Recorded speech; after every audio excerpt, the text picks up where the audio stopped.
Hi and welcome to this week's Hymo SETUPS track guide. My name is Dominik Hofmann and I'll be taking you on a lap around the Sebring International Circuit in the Acura GTP car.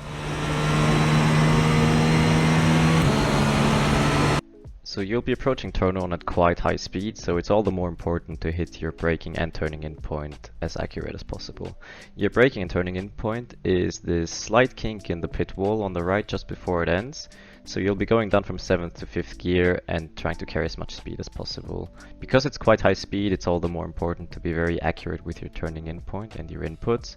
So be wary to not carry too much speed, but also not to be too cautious, because that's also where you can lose a lot of lap time.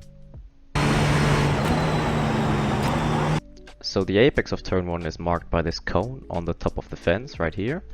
And it's also the point where you'll be closest to the inside wall. You shouldn't necessarily be looking out for the cone while driving, but it's a good reference point for learning the track. So be as close as you can to the inside wall, right where the cone is on top of the fence. On the exit of turn 2, you'll be looking to not be going too wide onto the gravel, because since the newest update that actually slows you down quite a lot. And when going off the curb, you want to take a slight swing to the left to prepare your braking zone for turn 2. Going slightly left will allow you to straighten out your car before lining it up for the approach to turn 2, because there's a slight change of angle to the approach of turn 2. Braking for turn 2, your reference point will be the set of 3 cones on the right, which will be your braking point, and also your turning in point will be at the second set of cones, which for turn 2 you don't really want to be too greedy under brakes, because you need your front end to be turning for 2 more corners after that, so be a bit more conservative maybe than aggressive under braking. Now, straight after arriving at the apex of turn 2, you're also already preparing your entry into turn 3, which will be marked by this graphic shown in black, which will be where you place your car. About half your car on the right curb will give you good rotation and also allow you to take a bit more entry speed into turn 4.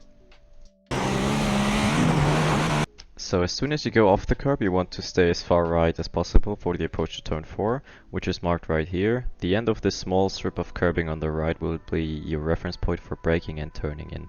Try to be as smooth as you can with your inputs, because you still want to be carrying as much speed to turn 4 as possible. Now, in terms of how much curb you want to use at the exit of turn 4, they're marked here with 3 different colors. Green is where you should be ideally, staying as much off the curb as you can, because it will slow you down if you hit it at the wrong angle. Yellow is marked as a part that you can use, but maybe shouldn't necessarily use every single lap, because it will also slow you down, as I said, if you hit it at the wrong angle. And red is obviously, yeah, that's the gravel, you shouldn't really go there.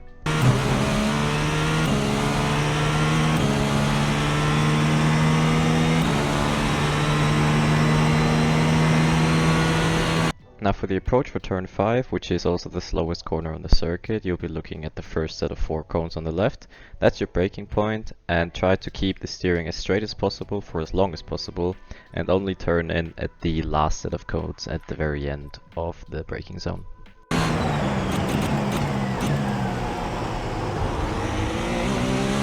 Now once you've nailed the apex of the hairpin, you'll be looking to get a smooth and straight exit out of the hairpin as well. Try not to dip your left side wheels into the gravel on the left or on the right. You can use both curbs, but also try to stay out of the gravel obviously, and keep the car as straight as possible.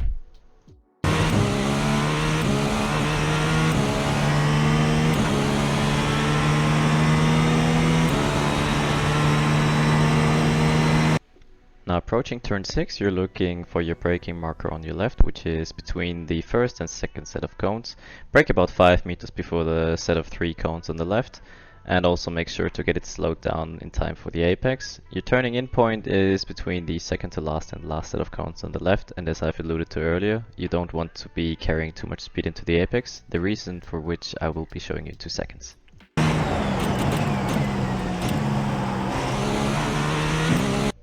Now exiting turn 6, as I've alluded to earlier, you don't want to go to the far end of the track on the left, because you also need to be carrying enough speed and smooth steering angle through the continuous left-hander that follows turn 6.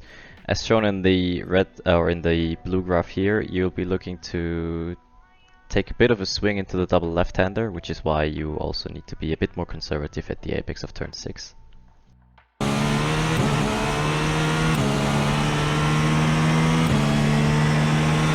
Now approaching turn 7, which is also known as tower corner, you're looking at the first set of cones on the left as your braking point. Be wary to, or be sure to introduce your car smoothly into the braking phase, because the whole braking zone is quite bumpy, and also you'll be turning when initiating the braking phase and also when releasing the brakes into the apex. So you still want to keep decent brake pressure, but also you don't want to have too much to avoid lockups.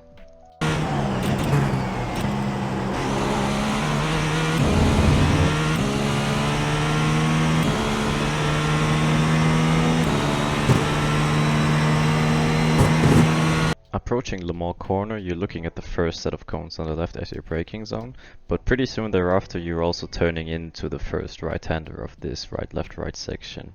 In terms of braking, don't leave it too late in order to have some fronts left for placing your car on the curb on the right. And as for placing your car on the curb on the first apex, I'll be showing you how to place your car in about 2 seconds. In terms of placing your car over the curb on the apex of turn 7, you want to be within the inside of the curb with about half of your car. As shown in the blue line here, the more you can, or the smoother and the more accurate you can place your car on the inside of the curb, the more you can open up your approach into the left-hander, which will subsequently also help you into the final right-hander of this right-left-right combination of corners. But also you don't want to cut too much in order to avoid a slowdown or maybe even offsetting the car on a bump.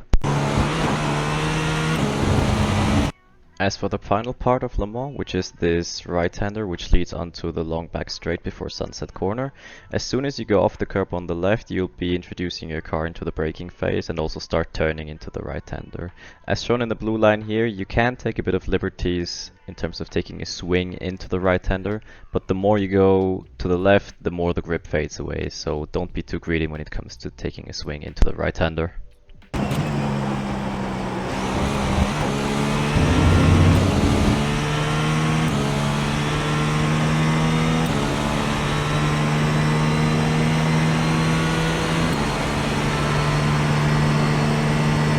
Coming towards the end of the lap, all that's left is Sunset Corner, a very fast but also very bumpy right-hander which leads back onto the start-finish straight.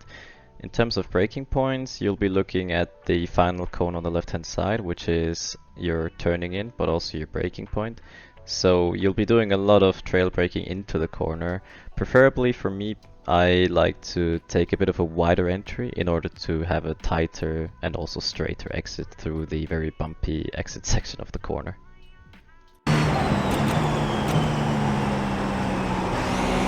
Now right underneath the bridge is where you'll be closest to the inside wall preferably.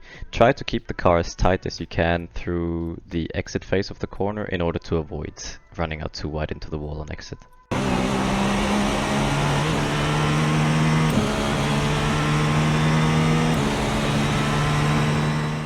So I hope you enjoyed this week's track guide around the Sebring International Circuit, and I hope you have a good week of racing and maybe 1 or 2 tips that will help you along from this track guide.